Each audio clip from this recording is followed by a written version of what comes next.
इराणनं इस्रायलवर पलटवार केला। इराणनं इस्रायलवर क्षेपणास्त्रांनी मारा केला। या हल्ल्याचा व्हिडिओ आता समोर आलेला आहे।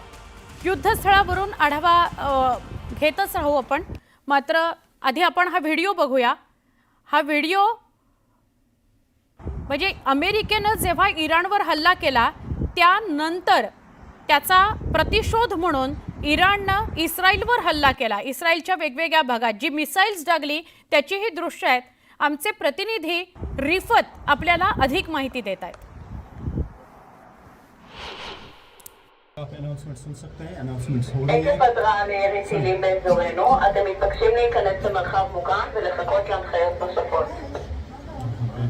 कह रहे हैं कि जहां पर भी आपको नजदीक सुन सकते हैं,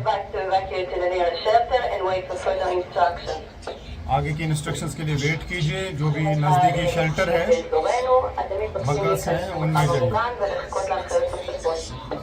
जो ही साइरेंस बजती हैं तो फिर यही अनाउंसमेंट्स होती हैं जगह जगह पे।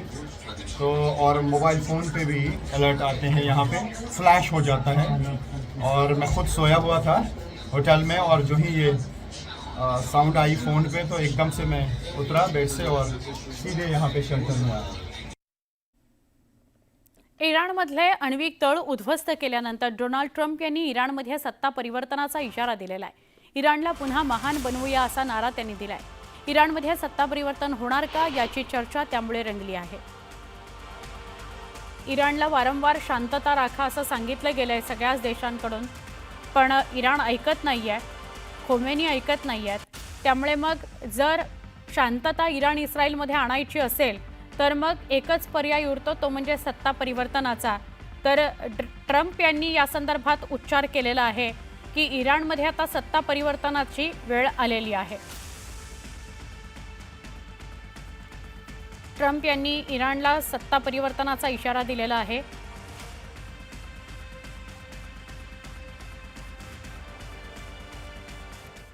इराणच्या इस्फहान आणि नतांज या अणुप्रकल्पांवर हल्ल्यापूर्वीचे आणि हल्ल्यानंतरचे सॅटेलाइट फोटो समोर आलेले आहेत। अमेरिकेने 22 जूनला या दोन्ही परमाणु केंद्रांवर म्हणजे अणु ऊर्जा केंद्रांवर हल्ला केलेला होता। सॅटेलाइट इमेजमध्ये हल्ल्यानंतर परमाणु केंद्रांचं झालेलं नुकसान स्पष्टपणे दिसतंय। फोटोवरून स्पष्ट होतं की हा हल्ला अत्यंत अचूक होता। ज्या ठिकाणी बॉम्ब टाकण्यात आला त्या ठिकाणी प्रचंड विध्वंस झाल्याचं या इमेजेसमधून दिसतंय। बघा, आम्ही हा तुम्हाला दोन इमेजेस दाखवतो, हल्ल्यापूर्वीचं दृश्य आणि हल्ल्यानंतरचं दृश्य। इस्फहान आणि नतांजमध्ये तर B2 बॉम्बरनी बंकर बॉम्बर टाकण्यात आलेला होता। तर हल्ल्यापूर्वीचं दृश्य कसं होता तो अणुऊर्जा प्रकल्प, आणि हल्ल्यानंतरचं सॅटेलाइट दृश्य आपण बघतोय। खूप मोठ्या प्रमाणात हानी झालेली दिसते नतांजमध्ये, आणि इस्फहानमध्ये मात्र एक मिसाईल डागण्यात आलेलं होतं, त्यामुळे इस्फहानमध्ये सुद्धा खूप मोठ्या प्रमाणात हानी झाली। ही सगळी सॅटेलाइट दृश्य आहेत, आधीची आणि नंतरची घेतली गेलेली, पुरावा म्हणून ही घेतली गेलेली दृश्य असतात, ज्यावरून कळतं की आपण जिथे हल्ला केलाय तिथे इप्सित साध्य झालेला आहे की नाही, उद्देश साध्य झालेला आहे की नाही।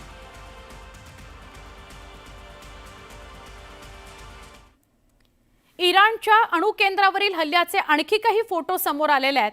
अणुतळांवर 6 खड्डे पडल्याचं दिसून येत आहे। हे खड्डे क्षेपणास्त्र हल्ल्यामुळे पडले असल्याचा दावा करण्यात आलाय। हल्ल्याच्या ठिकाणी राखेचा थर बघायला मिळतो आहे।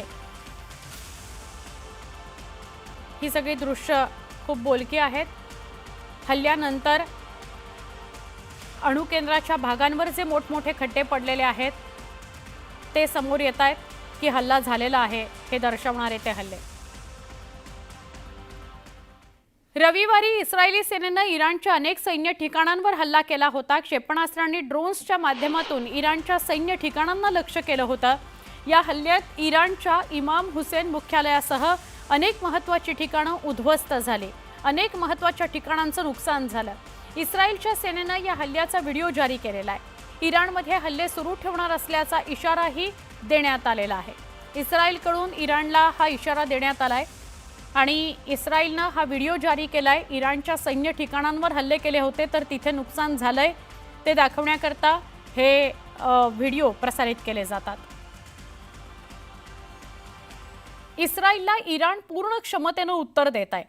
इराण आणि इस्रायलमध्ये संघर्ष आणखी पेटलेलाच आहे। इस्रायलकडून करण्यात येत असलेल्या हल्ल्याला इराणही पूर्ण क्षमतेनं उत्तर देत आहे. इराणनं ऑपरेशनच्या अंतर्गत इस्रायलच्या ताब्यात असलेल्या ठिकाणांवर मिसाईल डागायला सुरुवात केली. इराणनं इस्रायलवर तब्बल 20 मिसाईल्सचा वापर करून हल्ला केला. दरम्यान इराणकडून करण्यात आलेला हा हल्ला आत्तापर्यंतचा सगळ्यात तीव्र असा हल्ला असल्याचं बोललं जात आहे. दरम्यान इस्रायलच्या सेनेनं इराणच्या याझूदमध्ये इराणच्या क्षेपणास्त्र मुख्यालयावर हल्ला केलाय. या हल्ल्यात इराणचा क्षेपणास्त्र डेपो पूर्णपणे उद्ध्वस्त झाल्याची माहिती आहे. इस्रायलनं या हल्ल्याचा व्हिडिओ समोर आणलाय. इस्रायली सैन्याचा हा आतापर्यंतचा सगळ्यात मोठा हल्ला आहे किंवा प्रत्युत्तर आहे. हा हल्ला 2200 किलोमीटर अंतरावर इराणमधील याझद इथल्या खुर्म शहर इथं करण्यात आलेला आहे.